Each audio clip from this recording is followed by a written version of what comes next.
I never thought the person who once called me perfect could look me straight in the eye and say she loved someone else. Not only that, she wanted me to accept it as part of growing up. This wasn't just a shock, it was a punch straight to my heart. Emily and I met in a night painting class in a small neighborhood in Seattle. She had a radiant smile, a charming way of joking, and always brought an energy that lit up the whole room. Me, I was just an ordinary office worker, a bit shy. Nothing remarkable other than always being on time and making good coffee. Yet, somehow, Emily noticed me. We started dating, and everything felt like a dream, simple but complete. We got married after 2 years of dating. No big wedding, just a small party with close friends and family. She once looked me in the eye and said, "You are all I need, don't need anyone taller or better looking, because I already have the perfect one." I believed that. And from that very sentence, I believed my 5'6" height would never be a barrier. To me, she was family, the person with whom I could share every little detail of my life. We overcame many challenges together: a period of unemployment, my exhaustion from working towards a promotion, family losses, even daily petty arguments. But I always thought, as long as we loved each other, anything could be overcome. Until she moved to a new company a few months ago. Initially, Emily often talked about her new work environment with excitement. I listened, sharing her joy as always. Then a name started appearing more frequently in those stories. Ethan. First it was he's great at presentations. Then Ethan always knows how to make the whole room laugh. And then Ethan is truly the kind of person who makes others feel endeared. I didn't suspect anything. I thought they were just normal colleagues. But deep down, I started to feel strange, a sense of unease, as if I was being pushed out of some intimate circle where I used to be the center. I remember one evening when Emily came home late. I asked if she was tired, and she just gave a faint smile and said, "Tonight I went out to dinner with the team to celebrate the new project." Ethan told a story that made everyone at the table choke on their food laughing. I chuckled along, but inside, it felt like something had just cracked. I'm not the type to get jealous without reason, but when your partner starts talking about another man with the same sparkling eyes she once reserved for you, you'll understand how awful that feeling is. I just didn't know that all those small signs would lead to one fateful evening when Emily, after a few glasses of wine, looked at me with unsettling calmness and uttered words I still can't forget. "I think I'm in love with Ethan, and I want you to support me in exploring that." I couldn't say anything immediately. It was as if someone had just squeezed my chest, and words were stuck in my throat. Emily sat there, calm, as if she had just suggested a vacation with friends, not proposing to upend the entire foundation of our marriage. I repeated her words, as if to make sure I hadn't misheard. "You're in love with Ethan, and you want an open marriage to explore your feelings for him." She nodded, without blinking. "James, I'm not saying I'm leaving you. I just want to be honest with my feelings. I think, if we can be more open, we'll both be happier. Many couples do it." I gave a short, bitter laugh, not because it was funny, but because of the irony. 8 years together, so many difficulties we had overcome together. I once thought that if someone were to stab me in the back, it would at least not be Emily. I asked, "What about me then? What am I in this journey of exploration?" She was silent for a moment, then said in a voice so gentle it was chilling, "You are the person I love, my foundation. But I can't deny that Ethan makes me feel something. I think if I don't try, I'll always regret it." I stood up, not out of anger, but because if I sat for another second, I would shatter. I walked into my office, closed the door, and just stood there in the dark, doing nothing, thinking nothing, just listening to the chaotic beating in my chest. I didn't sleep that night. I didn't cry either. I just felt like an outsider. And what hurt me the most wasn't that Emily had feelings for someone else. It was that she wanted my consent, my acceptance, for me to abandon my own feelings to serve hers. I'm not stupid. I know that many people today pursue free love, open marriages, diverse choices. I don't condemn that. But this wasn't what I had agreed to when I entered this relationship. I loved Emily not as someone who allowed her to love someone else. I loved her with complete fidelity, with a heart that once thought one person is enough. The next morning, we didn't revisit the conversation. Emily acted as if everything was fine. She made me coffee as usual, smiled gently, and asked if I had slept well. I just nodded, but inside, it felt like a wall had just sprung up thick, cold, and insurmountable. From that day on, I lived in two worlds, an external world where my wife and I were still a normal couple, going to work, having dinner, cleaning the house, paying bills, and an internal world where I constantly asked myself, is my love big enough to keep her? Or am I just holding onto someone who is slowly slipping out of my grasp? Little by little, day by day, I started observing Emily more after that day, not in a suspicious or scrutinizing way, but as an unconscious habit of someone afraid of losing what they cherish most. I noticed every glance, every gesture, every time she smiled at her phone. Didn't ask, didn't question, just quietly watched and swallowed hundreds of unvoiced hypotheses. Some nights, I lay next to her, our hands just inches apart, but it felt like an ocean between us. I wanted to hold her close, to tell her I still loved her as much as on day one, that I was willing to do anything to save this marriage. But I was afraid that if I spoke, I would hear something my heart wasn't ready to accept. In 8 years, there had never been a night I felt lonely even with her lying next to me. But now it was different. Simple moments like cooking together, watching movies together, going grocery shopping together, all now just a facade for a growing distance. I did everything to pull Emily closer. I started paying more attention to my appearance, proactively cooked dinner, planned weekend excursions, even when she seemed indifferent. I tried to make her remember why we once fell in love. But something in Emily's eyes had changed. She still smiled, still responded, but the way she looked at me no longer held the same trusting gaze as before. It was like looking at an old painting that once moved you, but now is just a faded image due to time. One evening, I mustered all my courage to ask, "Do you still want to continue this marriage?" Emily hesitated. She didn't answer right away. A suffocating silence stretched on.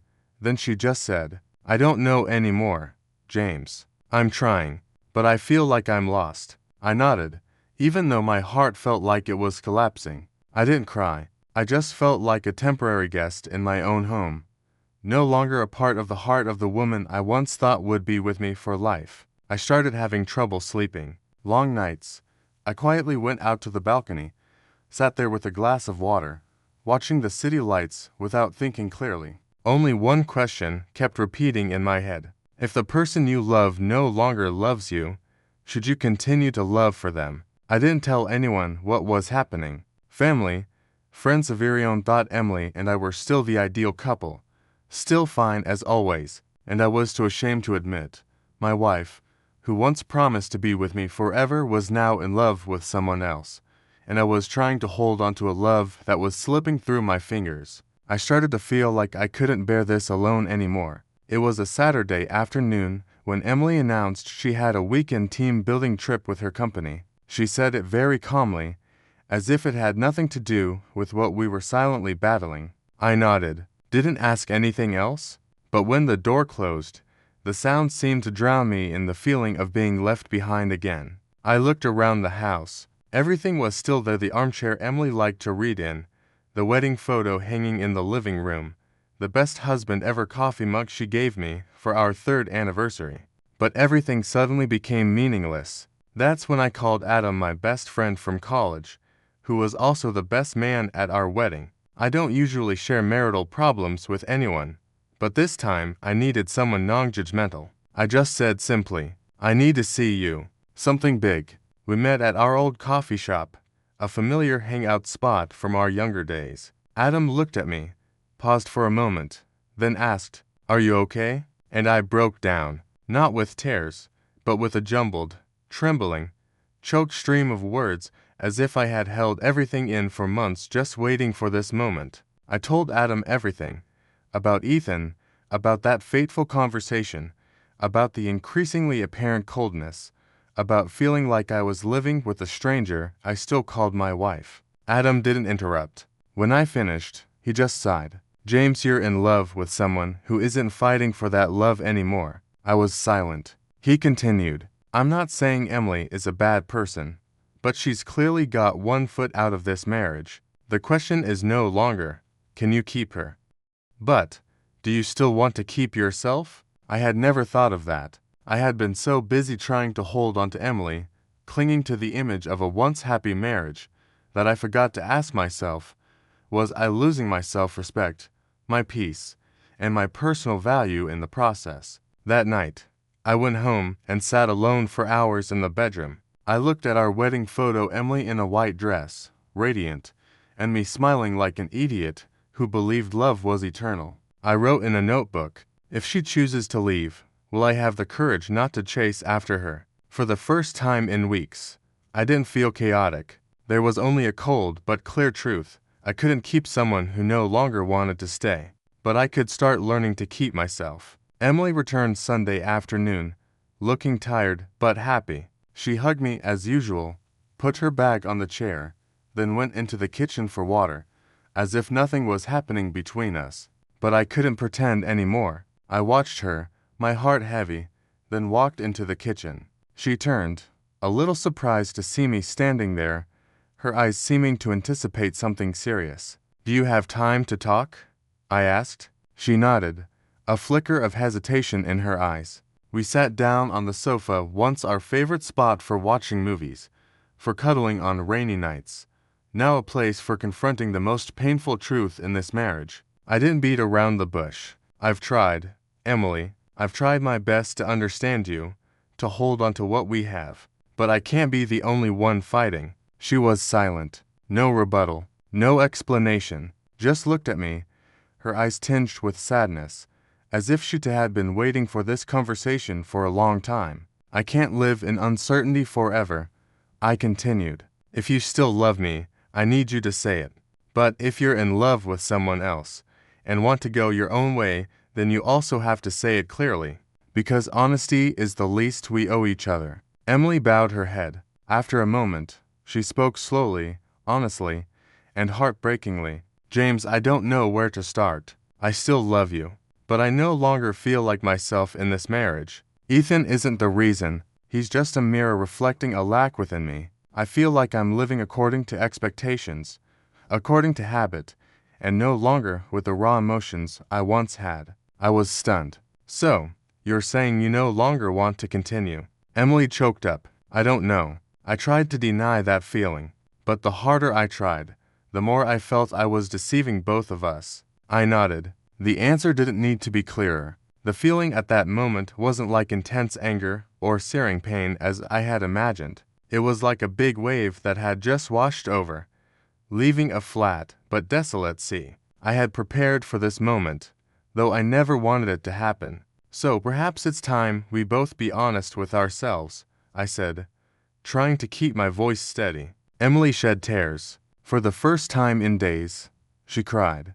But those tears no longer made me want to hold her. They were a silent farewell, a confirmation of what both of us knew, but neither wanted to say. That night, we didn't sleep in the same bed. She went to the living room. I lay alone in bed, for the first time not feeling empty, just relieved and exhausted. I knew everything was slowly changing, and no matter how painful it was, the truth always needed to be spoken so that we could both stop hurting each other further. The next morning, sunlight streamed through the thin curtains, but it wasn't warm enough to dispel the cold in my heart. I woke up early, not because of sleeplessness, but because I knew today would be a different day. A day when I would be forced to accept that what I had tried so hard to preserve was no longer whole. Emily was still sleeping in the living room. I walked past, seeing her curled up on the sofa, her face still showing traces of fatigue and unshed hairs. A part of me wanted to pull the blanket over her,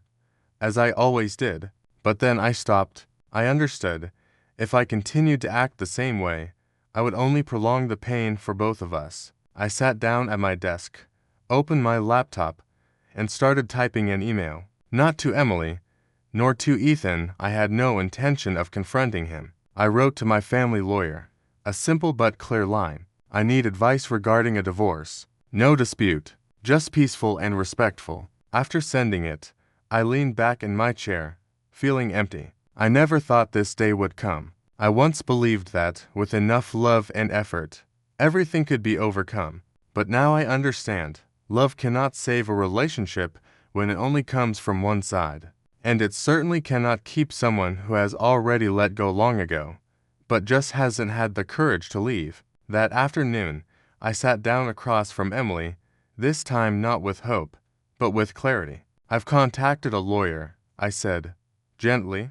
I'm not angry with you, honestly, but we can't continue to hurt each other by holding onto something that's no longer whole. Emily looked at me, her eyes red, but she didn't object, didn't plead. She just nodded. I'm sorry, she whispered. I'm sorry too, I replied.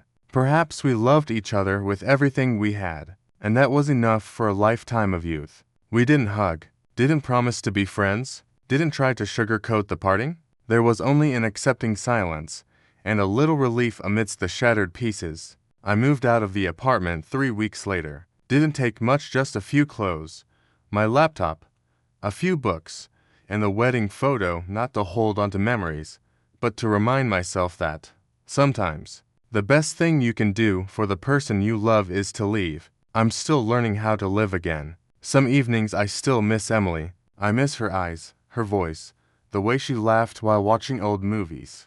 But I no longer feel the same pain as before. The sadness is now softened like a scar, no longer bleeding, just reminding me that I once loved, once tried, and once knew when to let go. If you're in a similar situation, I don't have perfect advice. Only one thing: don't lose yourself trying to keep someone else, because the person who truly belongs with you won't ask you to sacrifice yourself to love them.